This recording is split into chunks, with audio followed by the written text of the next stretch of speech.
welcome back. Thank you. Nice to be back. We've had some very warm and positive responses to your first talk on the shadow and the way of meditation, and your illuminating remarks about the ego, understanding the distinction between the ego and the true self, and the process of self-discovery that we find in meditation.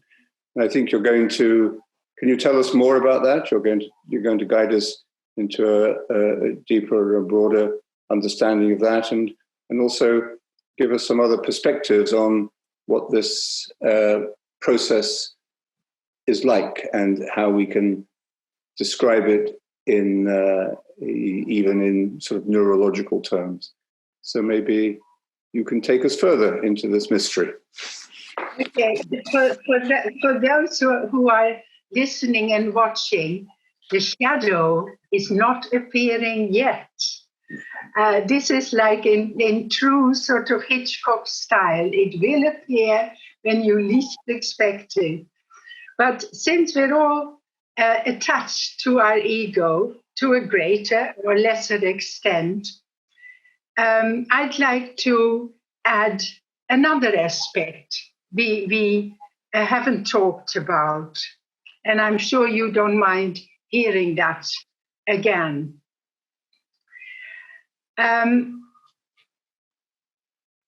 As you no doubt will remember, our ego is all about survival. Therefore, to be secure and accepted, we own the thoughts of others, absorbed at first unconsciously, and then later consciously, along with all the influences that come out of our environment, from the family, the culture, the religion, and the society in which we find ourselves. Now, when we are on the spiritual path for some time, there comes a moment when we become aware of what binds us to the past. And that insight, that clarity, allows us then to say, that was then, this is now. And we can slowly loosen these bonds. But it is more difficult to do that with the role aspect, the roles and functions we have in life, which become a terribly important aspect of our self-image. First, of course, our roles in the family. I don't need to specify those, you know them. Our roles at school, were you a good sportsman or sportswoman, student or not, all those reactions, all those images people have of you then become part of your self-image, and a very important part. And then finally, the way we earn our living. That is quite a tricky one. We can identify so much with it that actually we are just our role, our image, and nothing else. It's the sharp lawyer who comes home and treats his kids and wife in the same way. Just one example. But it is very difficult. And I want to tell you a story which illustrates this. It's not about a lawyer, but it is about a duck. A duck walks into a pub. We're in London. So a duck walks into a pub and orders a pint of lager and a ham sandwich. So the landlord looks at him and says, "But you're a duck." "I see your eyes are working," replies the duck. And you talk, exclaims the landlord. Ah, yes, I see your ears are working too, says the duck. But do you mind? Can I have my beer and ham sandwich, please? Certainly, says the landlord. Sorry about that. We just don't get many ducks in this park. What are you doing round this way?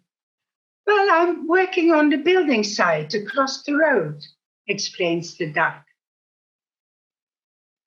So the duck drinks his beer, eats his sandwich, and leaves. And this continues for 2 weeks. Then one day, the circus comes to town. The ringleader of the circus comes into the pub, and the moment the landlord sees him, he says, "You're with the circus, aren't you? Well, just listen to this. I know this duck that would be brilliant in your circus. He talks, he drinks beer and everything." "Sounds marvelous," says the ringleader. "Get him to give me a call."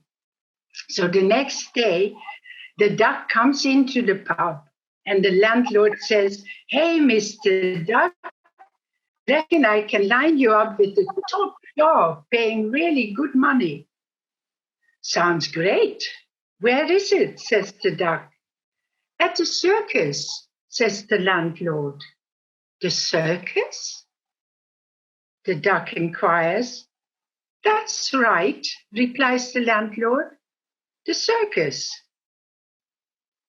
The duck looks confused. The circus? That place with the big tent, with all the animals, with the big canvas roof with the pole in the middle? "Yes, that's right," said the landlord. The duck shakes his head and looks even more confused. What on earth do they want with the plasterer?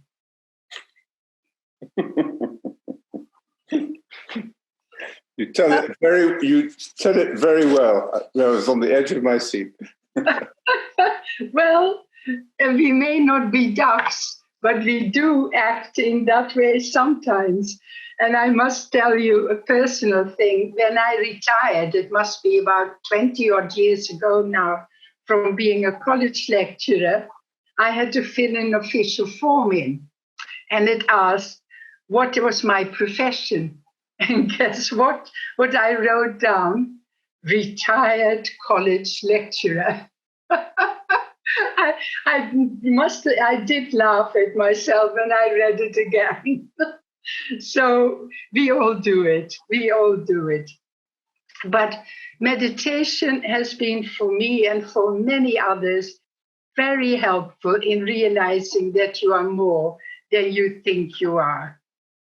To still the busy mind and then realize despite that, despite no thoughts, you still exist. You exist in silence and peace. And that's a wonderful experience. Meditation is the way of many of us, but there are, of course, other ways this can happen too. Be totally absorbed in a painting, in nature, in poetry and music. I think I will let T.S. Eliot express it better than I can.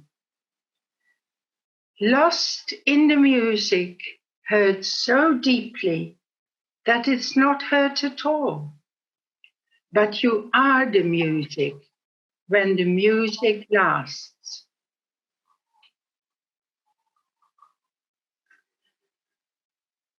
What is it? There must be more to us then. We weren't thinking.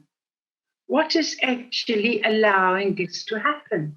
The sense of peace and joy and connectedness, not feeling separate anymore. Well, Our daughter Shanita, as some of you know, is a neuroscientist. And she came back from her postdoctoral fellowship at Johns Hopkins Medical School in Baltimore, where she was researching about the role of what the brain plays in memory and learning.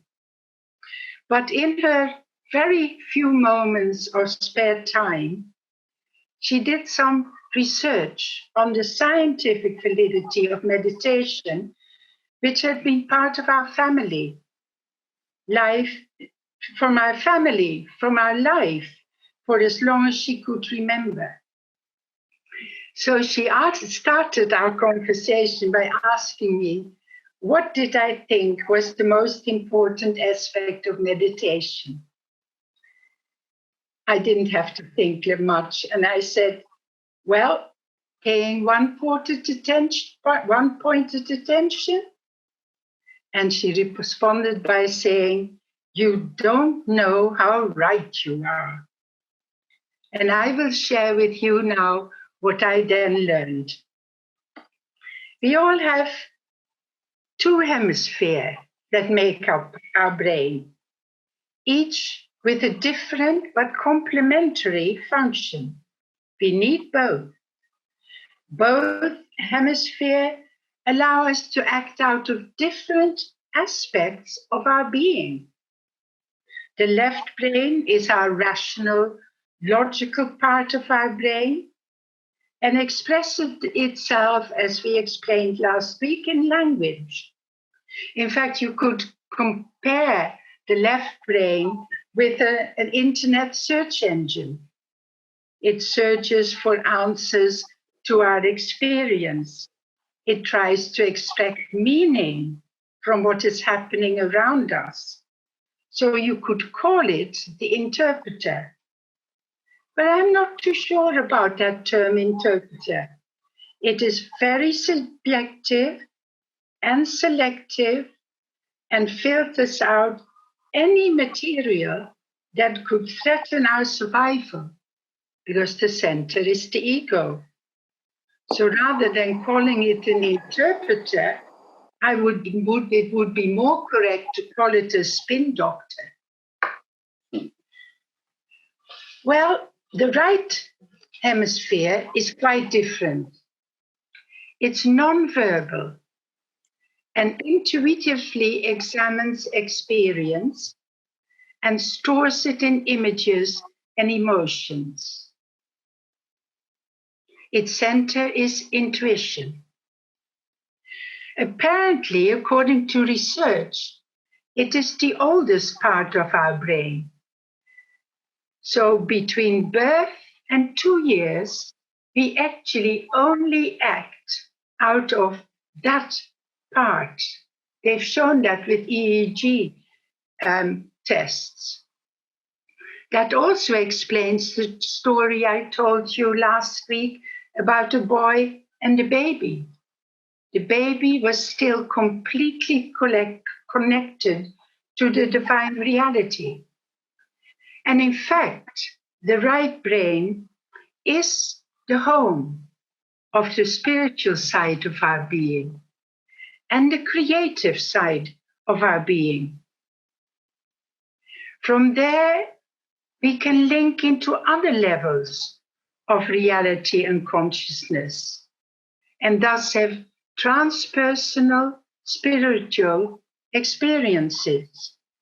In fact, in Shanita's words, she said, our brain contains hardwiring that allows us to experience both higher states of consciousness and an all-pervading unity that can be equated to God. We call it God. We call it Christ. And the link is the Christ within. But it's called in different names by many people, in different traditions. Buddha nature, Brahman, Atman, the Tao, you name it. But it's there, this reality, and we can tap into it.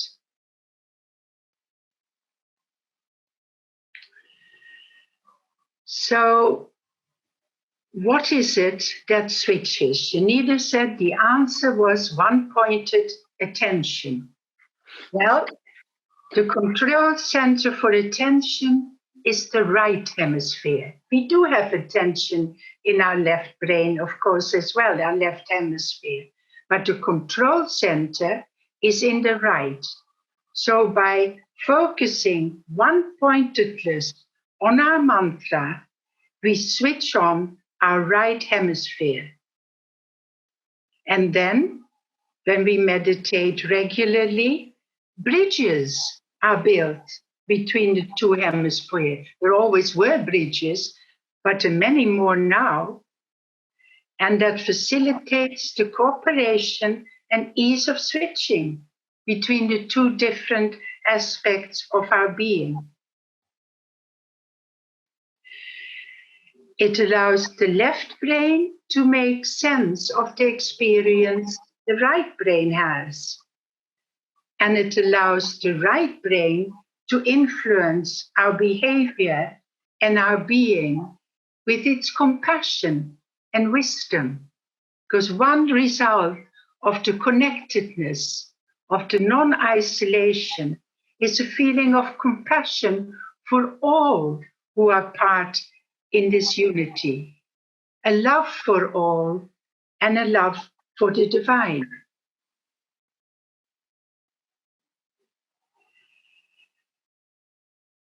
The ego, so I mentioned to you that under two children mainly focus from the right hemisphere, the ego starts only developing age 2. Now we all know about the terrible twos, when the kid has suddenly decided it is a will of its own. Now, because children are still so connected to the right brain, they take to meditation as ducks to water. And the implication of this is that we can all return to this original consciousness if we temporarily switch off the ego circuit. We need the ego circuit, but we can switch it off temporarily. In fact, in Jesus' words, when we leave self behind. And then we will become consciously aware of what we knew unconsciously. Our interconnectedness with everyone, nature, and divine reality. As John Main put it, meditation is a return to our original innocence. Now, a warning here before I finish. Ignore those neuroscientists who assert that everything that happens to us is merely a product of the brain. They operate out of their left brain. They don't like talk of spirituality. We all fear what we do not understand. But many other scientists see the brain as a beautiful instrument which can turn into different levels of reality. And because we have that, to quote Janita, hardwiring, we all are potential contemplatives. And since that brings with it compassion, love, and wisdom, it will save the world. Thank you for listening. Thank you, Kim. Thank you. That was both illuminating and encouraging. Could I just ask you one question? And of course, we invite the people who are watching this to send in their comments and their questions as well. You see, it seems to me that this evokes what Jesus says to us when he tells us that we must become like little children or we cannot enter the kingdom. In the light of that, absolutely. In the light of that, how would you understand the kingdom. And would you say that children are in the kingdom in a way that we are not or would like to be? I think we are all in the kingdom. We are all there. The difference between us and children are that children remember and we forget because we're so focused on our ordinary life. But it doesn't mean to say we're not there. No one is outside the kingdom. Everything is a part of it. The kingdom, the presence of the divine, whatever you want to call it, no one is excluded. Mm-hmm. We can always step back into it and remember. Interesting. Thank you. I've always thought with children, if a child wants, you promise to a child that you'll take them to the park. Yeah. Tomorrow, they will look forward to it and they will remember it. Yeah. And then if you say, no, we can't go to the park tomorrow, they will look very disappointed, Absolutely. Not fair. To break your promise to a child. But if you were to say to the child, but I'll take you there in a couple of months, it wouldn't, I think, tell me if I'm right, it wouldn't register with them as in the same way that it would maybe be some kind of consolation or some kind of excuse to an adult if you were to say, look, we can't do this now, but we'll do it in next year or we'll do it in a few months. Because a child doesn't have that extension of consciousness into the future dimension of time. And is that true, do you think, in your experience as somebody who's reared children? Yes, absolutely. And again, science has done experiments about delayed gratification, which this is, in a way, an example of. Some children are better at it than others, but on the whole, it is difficult. Mm. But I think we can do that, and that's why we can return in our conscious mind to what was unconscious. We can say, okay, I'm hopeless at meditation. I want to give up. And then you hear you or me or any of the other good teachers say, no, don't persevere. And we will persevere because somehow at a deep unconscious level, we know that divine reality is there, or with kiddies, the park will not disappear. Hmm. But was it not Plato? Let me see whether I remember my Plato, that he said all learning is remembering. Yes. So recognition. Yeah. That's interesting. Yes, I mean, I don't have the answers to all of this either. This is just my sort of thoughts and opinions. But it's an interesting thought, isn't it? But no one can escape being in divine presence. You just have to re-enter. No, that's the wrong word. Not re-enter, just remember. Yes, just remember. Yeah, thank you.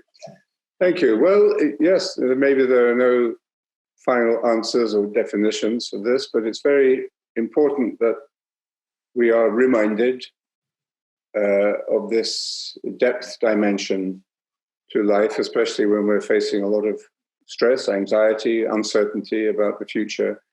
Absolutely. And I think that neurological research also shows that the left hemisphere of the brain finds it very difficult to live with uncertainty. Yes. Whereas the right hemisphere finds it much more natural and normal and possible to cope and to get on with things, even though you don't know exactly how they're going to turn out. And as we're facing a huge amount of uncertainty in our global situation at the moment, we need to muscle up on the right hemisphere, I think, in order to be able to. Absolutely. And that means paying one-pointed attention to meditation. And we'll be there. Yeah, then we will remember. But yes, it is a difficult time. And when I was talking about roles, I was thinking of the people who are made unemployed or so-called redundant. We don't know what will happen to them. And it's very tough. It's very tough because it attacks the survival instinct. But again, it would help them, if they can, to meditate and link into the wider meaning of them, and more than what they do, and the trust that things will change. Thank you. Thank you, Kim. Well, thanks for the encouragement and the affirmation of being on this path. And we look forward to our next encounter with your insights and experience. Thank you, Kim. Thank you.